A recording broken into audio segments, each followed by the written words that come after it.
Hey there, guys. My neighbor dropped off this Stihl BG65 blower maybe a week ago, and I've kind of been troubleshooting it and then waiting for parts.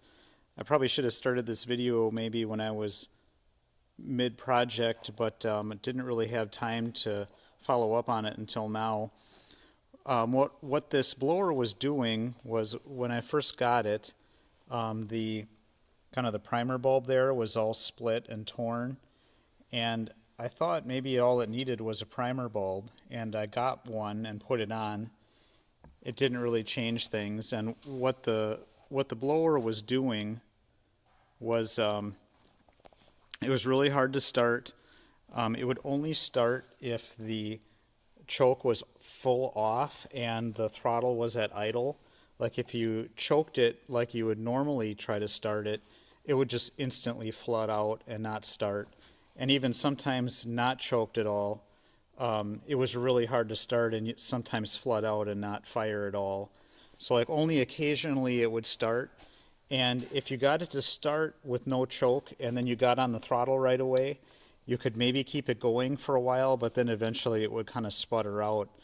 And it seemed like it was just running rich. Like every time I pulled the spark plug while troubleshooting, it was always just soaking wet. I had verified that I had a real nice hot spark with it by pulling the plug out and then grounding the ground electrode to the case and pulling the recoil, and I had a really good spark. I kind of went through the fuel lines, so the fuel pickup to the carb there goes into the fuel tank. I verified that the fuel filter wasn't plugged, the lines weren't cracked, and there were no fuel leaks or vacuum leaks. So that's kind of what it was doing, and after replacing this primer bulb, there was really no difference. Back to the primer bulb, though, if you guys run into this problem, you guys probably know these Stihl parts are really hard to track down because Stihl doesn't put their parts catalog online. But I did finally, through various means, kind of figured out what the part number is for these. So if you guys want to buy a genuine Stihl primer bulb and not a shitty China one, this is the part number you need to order. You can find that on like Fleabay or online. Yeah, get the genuine Stihl one. I think it'll last longer for you.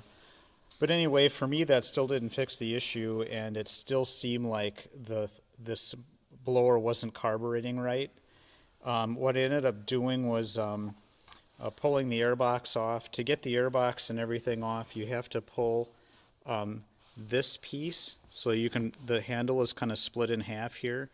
You can take that part off by taking these 4 screws out, and then that part will lift out. And you take the throttle linkage off, and that'll give you enough room to get the airbox off and slide the carb off. After you pull the recoil housing off and this piece off, you don't have to do anything else with the rest of the case. You can get to the carb just by taking off those parts. So once I had the carb off, to get it out of there, you've got to also, it's also a good idea to kind of pull this the fuel supply lines there, that green part, out, and just kind of double check and make sure there are no cracks or anything. But once I had the carb off, I disassembled it and cleaned it.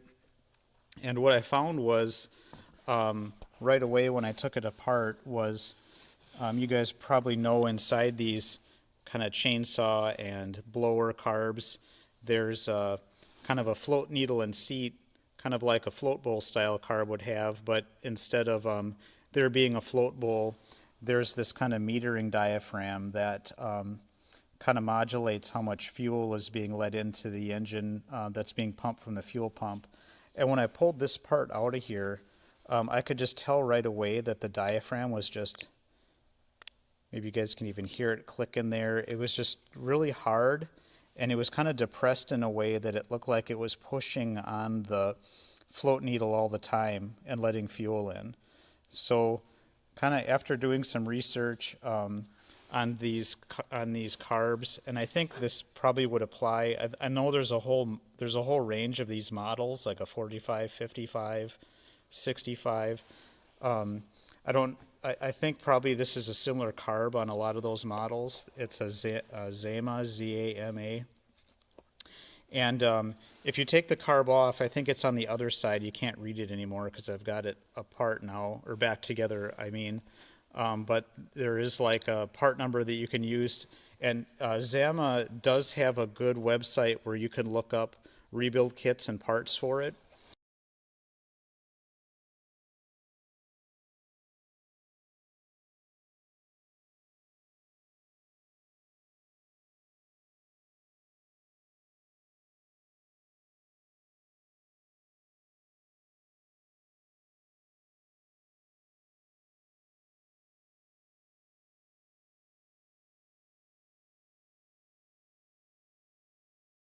And it was from that site that I figured out that what I needed was this GND56 rebuild kit. And although I couldn't find the genuine Zama one, Sten's did have an equivalent part number, this 615488, and that was a US part. So what I did was I replaced this diaphragm and this gasket here, and that part is located, it's located right here underneath the kind of this primer bulb piece and then the body here. So you just take these 4 screws. Once you have the carb off and on the workbench, you take those 4 screws out, and that lets you access this thing. It's a good idea to take pictures of this carb as you're pulling it apart, because a lot of the parts look the same, and maybe it's kind of hard to tell, you know, which side of the diaphragm should the gasket go on. If you do forget to take pictures, usually you can figure out how it's supposed to go by kind of looking at like indentations or imprints on it, and then looking at the body and trying to figure out, oh, okay, it was on this way or this way, and it was this orientation versus that orientation. Usually the witness marks on the gasket will tell you which way it needed to go back on, as long as you kind of look at how the old one sat in there. The kit also came with the fuel pump side gasket. You know, the fuel pumps on these are just those real thin film style ones with the little flappers on them that work on vacuum. This kit didn't come with like the fuel pump thin film gasket itself, but it did come with this one. So I did replace that. And that one is, you know, exactly on the opposite side of the carb. The carb is kind of square shaped, and it kind of sits on this side. I think the fuel pump was working fine on this carb, but I replaced it anyway since I had a new one from the kit. The thin film fuel pump gasket or piece looked fine, so I just left it alone. So yeah, after I replaced this part, guys, this blower started on the first pull. I mean, after I primed out the bulb, I choked it, and it started on the first pull, and it ran pretty good. When you do get it running, guys, the cover, the airbox cover kind of tells you what the screws are. It kind of gives you base settings for the low speed mixture and the high speed mixture. That's what these are telling you here. So you screw those all the way in and then turn them out. 1 turn on the low and 3/4 on the high. That'll get you pretty close. But then, you know, once you get the thing up and running, you know, you'll want to get a screwdriver in here and kind of tune the low side that you're getting kind of the highest idle speed possible and good throttle response to high. And then on the highest setting, you kind of want to tweak on this till you're getting, you know, maximum engine speed and good throttle response.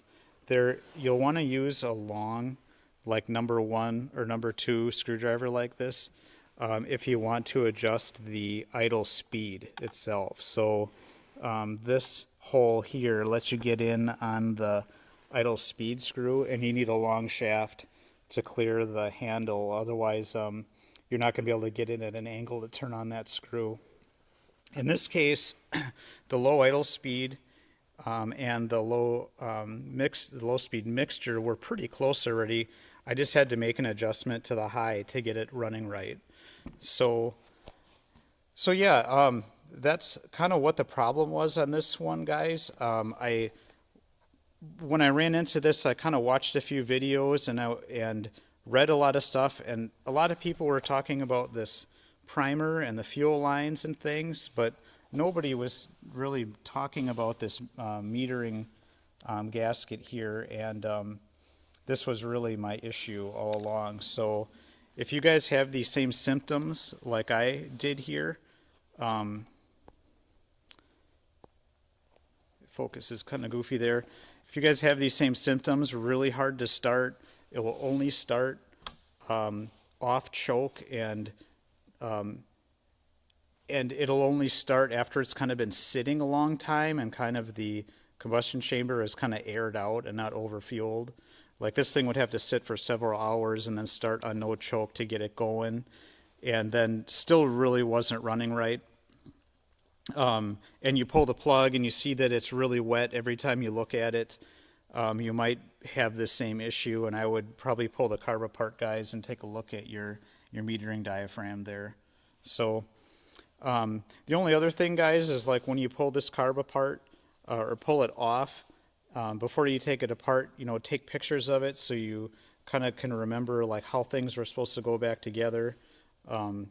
Some of the parts seem like they're kind of symmetric and easy to mess up. So, but otherwise, it's a pretty simple job. Just take pictures and keep track of how it came apart.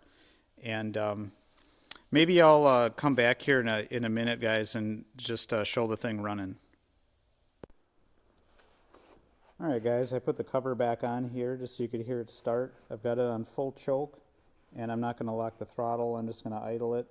This thing's been sitting here in the shop at like 50 degrees all day while I've been at work. So it hasn't been started at all today. We'll see how she goes.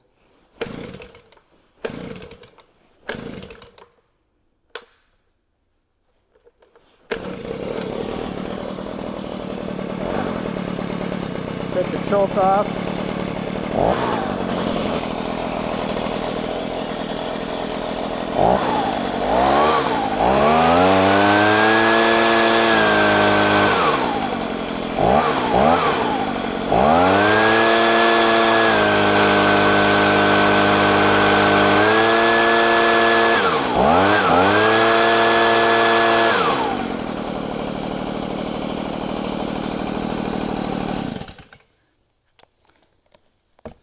Yeah, so huge improvement, guys. Once it warms up, it cleans up, and it doesn't smoke at all in the throttle response, and wide open throttle speed is just perfect. I didn't really let it warm up there much, but yeah, hopefully, guys, if you have one of these BG blowers kind of acting this way, just really easily flooded, take a look at that metering diaphragm. And that Stens kit that I showed, guys, was it was pretty inexpensive, maybe like 10 or 15 bucks, so pretty reasonable fix once you kind of identify what you need. So yeah, hopefully this video was helpful, guys, and hope someone out there is able to fix their blower using this video. So have a good day, everyone. Bye-bye.